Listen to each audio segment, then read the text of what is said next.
여러분 반갑습니다. 신년 묵상 네 번째 묵상. 오늘 같이 보실 하나님의 말씀은 시편 1편입니다. 복 있는 사람은 악인의 꾀를 쫓지 아니하며 죄인의 길에 서지 아니하며 오만한 자의 자리에 앉지 아니하고 오직 여호와의 율법을 즐거워하여 그 율법을 주야로 묵상하는 자로다. 저는 시냇가에 심은 나무가 시절을 쫓아 과실을 맺으며 그 잎사귀가 마르지 아니함 같으니 그 행사가 다 형통하리로다. 악인은 그렇지 않으며 오직 바람에 나는 겨와 같도다. 그러므로 악인이 심판을 견디지 못하며 죄인이 의인의 회중에 들지 못하리로다. 대저 의인의 길은 여호와께서 인정하시나 악인의 길은 망하리로다. 아멘. 어느 길로 가시겠습니까? 라는 제목으로 하나님의 말씀 듣겠습니다.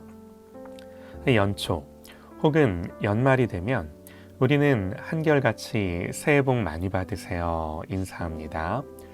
이때 복은 어떤 복을 말하는 건가요? 오늘 본문은 이 복이 구체적으로 어떤 복인지를 가르쳐 줍니다. 또 어떻게 해야 실제로 받게 되는지도 명확하게 가르쳐줘요. 그래서 그리스도인은 그저 인사치레로 새해 복 많이 받으세요 하는 게 아니라 정말로 복이 뭔지, 또 그 복을 주시는 분이 누군지, 또 어떻게 해야 복을 받는지를 아는 사람으로서 이 복된 인사를 건넬 수 있는 거죠. 자, 무엇보다 성경이 말하는 복은요, 상황에 달려있는 것이 아닙니다. 전적으로 하나님과 맺는 관계에 달린 문제라고 말해요.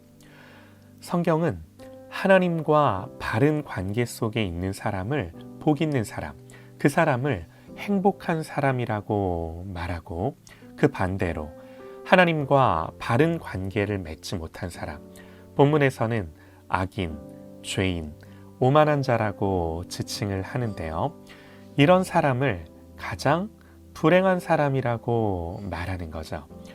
여러분, 하나님과 올바른 관계가 형성이 되면 하나님은 그에게 은혜를 주시고 그 사람은 은혜를 받아 살게 됩니다. 반드시 그렇습니다. 은혜를 받은 사람은 하나님과 회복된 관계 때문에 참된 행복을 그 결과로 얻게 되는 거예요.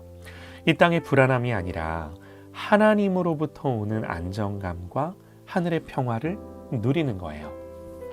자, 오늘 말씀을 보시죠. 오늘 말씀은 복 있는 사람의 특징을 소극적인 면과 적극적인 면으로 나눠서 설명을 하는데요. 먼저 복 있는 사람은 악인의 꾀를 쫓지 않고 죄인의 길에 서지 않고 오만한 자의 자리에 앉지 않는 사람입니다. 한마디로 악인과 죄인과 오만한 자들과 함께하지 못하는 거예요.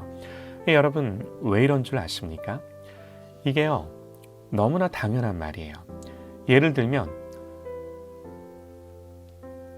어떤 남녀가 서로 사랑해서 결혼을 했습니다.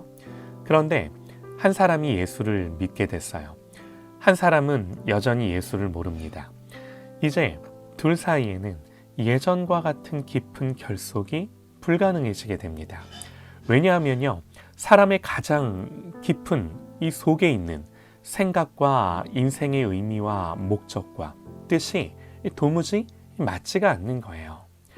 그래서 복 있는 사람은 오늘 성경의 말씀대로 악인의 꾀, 죄인의 길, 오만한 자의 자리에 앉을 수가 없는 거죠. 시편 기자는 조금 더 나아가 복 있는 사람은 이런 사람이다 라고 적극적으로 표현을 하는데요. 그것은 여호와의 율법을 즐거워하여 그 율법을 주야로 묵상하는 자랍니다. 하나님의 말씀을 즐거워하는 자, 그래서 그 말씀을 주야로 묵상하는 자. 이러면 너희가 복 받을 거다, 이게 아니라 이 사람이 복 있는 사람이에요. 이 말인즉 참된 행복은 여기서부터 주어지는 결과라는 거예요. 그는 좋은 날에는 하나님을 찬송하고 힘들고 어렵고 곤고한 때에는 하나님의 말씀으로 위로를 받습니다. 이것이 은혜를 받는 사람, 복 있는 사람이에요. 가난할 때는 공급하시는 하나님을 의지하고 부유할 때는 공급하신 하나님을 찬송하고 영화롭게 하는 거예요.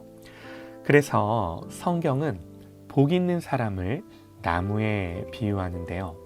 이 나무는 그냥 나무가 아니라 시냇가에 심기운 나무랍니다. 시냇가에 심기운 나무라고 할 때 이건 분명히 누가 갖다 심었다라는 걸 의미하죠. 누가 심었나요? 하나님이 심은 거예요. 하나님이 기르시고 돌보시는 거예요. 그런데 생각해 보세요. 설령 시냇가에 심기운 나무라도 가뭄의 때가 있을 수 있고요. 추운 겨울이 있을 수도 있어요. 그러나 그 때가 어떠하든 하나님이 시냇가에 심으셔서 기르시고 보호하신다라는 사실이 중요한데, 이런 나무는 고난의 때에는 하나님의 말씀을 인하여 인내의 과실을 맺고, 시련의 날에는 믿음의 과실을 맺고, 번영의 시기에는 거룩한 기쁨의 열매를 맺는 거예요. 때가 어떠하든 어느 날이든 그러므로 열매가 없는 날이 없게 하시는 거예요.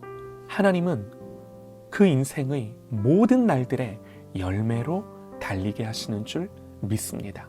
그러므로 오늘 성경이 증언하는 게 뭐냐면 그 행사가 다 형통하리로다. 여러분, 형통이 뭔가요?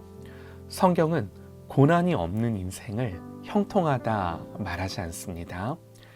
고난 중에도 하나님의 뜻이 이루고 하나님이 그에게서 원하시는 인내를 결실하는 것, 성경은 이걸 형통이다 말하는 거예요. 여러분 보세요. 성경은 그 행사가 일부 형통하다고 하지 않고 다 형통하다고 말합니다. 정말이에요. 복 있는 사람의 행사는 그가 무엇을 하든지 다 형통합니다. 여러분, 사람의 기준으로 형통을 이해한다면 이런 말 할 수 있을까요? 이런 말 하지 못할 겁니다. 형통은 하나님이 어디서 무엇을 하든지 동행하실 뿐만 아니라 하나님의 거룩한 목적을 이루어 간다는 뜻이에요. 그렇기에 다 형통한다고 말하는 거예요. 사랑하는 여러분, 오늘 시편은 이렇게 마무리를 합니다. 대저 의인의 길은 여호와께서 인정하시나 악인의 길은 망하리로다. 여러분, 두 가지 길이 있습니다. 악인의 길, 의인의 길. 2024년 한 해 우리는 어떤 길을 가야겠습니까? 말해 뭐 하나요? 당연히 하나님이 인정해 주시는 길을 가야죠. 다시금 결단하고 마음을 정하고 하나님 기뻐하시며 인정하시는 그 길을 한 걸음 한 걸음 내딛는 기쁜 새해가 되시기를 간절히 소망합니다.